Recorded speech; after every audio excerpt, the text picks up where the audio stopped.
Mix करने के बाद तो देखें आप इसको जो है वो इसके ऊपर आप बादाम भी गार्निश कर सकते हैं। आपके पास घर में अगर कोई आलमंड्स पड़े हैं, पिस्ताशियोज पड़े हैं। तो यहाँ पे हम लोग बनाने लगे हैं मैक्रोनी रशियन सैलेड। इसके अंदर आप अपनी मर्जी से वेजिटेबल्स भी और फ्रूट्स भी ऐड कर सकते हैं। मेरे पास जो चीज़ें अवेलेबल थी घर में मैं उसी से बना रही हूँ। आप लोग इसके अंदर कोई भी चीज़ ऐड कर सकते हैं, लाइक उबले हुए मटर, उसके बाद आप इसके अंदर आलू भी ऐड कर सकते हैं, बट मुझे वो सब चीज़ें पसंद नहीं है। तो ये जो रशियन सैलेड बन रहा है ये बहुत ही सिंपल बन रहा है, जिसको सब लोग ईजिली घर पर बना सकते हैं। तो यहाँ पर मेरे पास नेस्ले की फुल पैक जो है वो क्रीम है, इसको मैंने फुल पैकेट को आपके सामने इसके अंदर मैंने ऐड कर दिया है। क्रीम चली गई इसके अंदर। उसके बाद आपने इसके अंदर ऐड कर देना है मेयोनीज। मेयोनीज जो है वो आपने इसकी जो क्वांटिटी है वो कम रखनी है क्रीम्स की निस्बत। ये चली गई इसके अंदर। दोनों को अच्छे से बीट करेंगे हम। अच्छे से आपने इनको बीट कर लेना है। जो क्रीम है आपकी वो फुल चिल्ड होनी चाहिए, फिर ही आपके जो फ्रूट्स हैं वो अच्छे से उसके अंदर मिक्स हो पाएंगे। तो यहाँ पर इसको अच्छे से मैंने बीट कर लिया है। अब यहाँ पर इसके अंदर मैं ऐड कर रही हूँ ब्लैक पेपर पाउडर। थोड़ा सा इसके अंदर ब्लैक पेपर पाउडर जाएगा।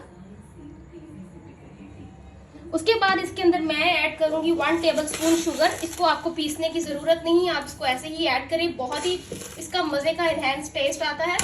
ये चला गया इसके अंदर, मिक्स कर लेंगे दोबारा से।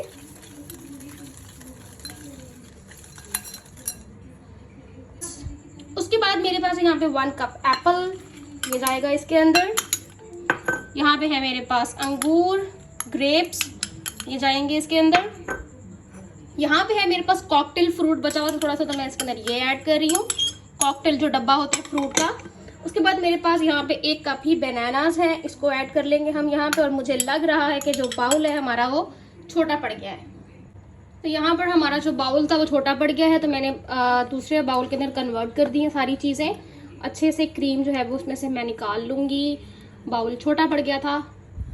अच्छा जी, इनको हम अच्छे से मिक्स कर लेंगे, सारी चीज़ों को अच्छे से आपने इनको मिक्स कर लेना है।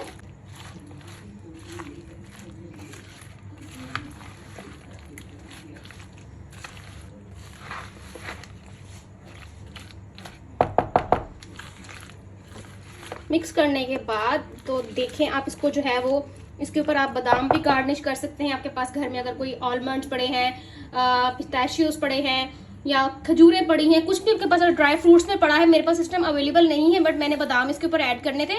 अगर आपके पास कुछ भी अवेलेबल हो तो आप उसको छोटा छोटा चॉप करके इसके ऊपर ऐड कर सकते हैं। तो देखिए हमारा कितना जबरदस्त रशियन सैलेड जो बन के तैयार हुआ है। बहुत ही सिंपल सी रेसिपी है, आपने इसको जरूर ट्राई करना है। इसका फीडबैक भी मेरे साथ शेयर करना है। अपना बहुत सारा ख्याल रखिएगा। अल्लाह हाफिज।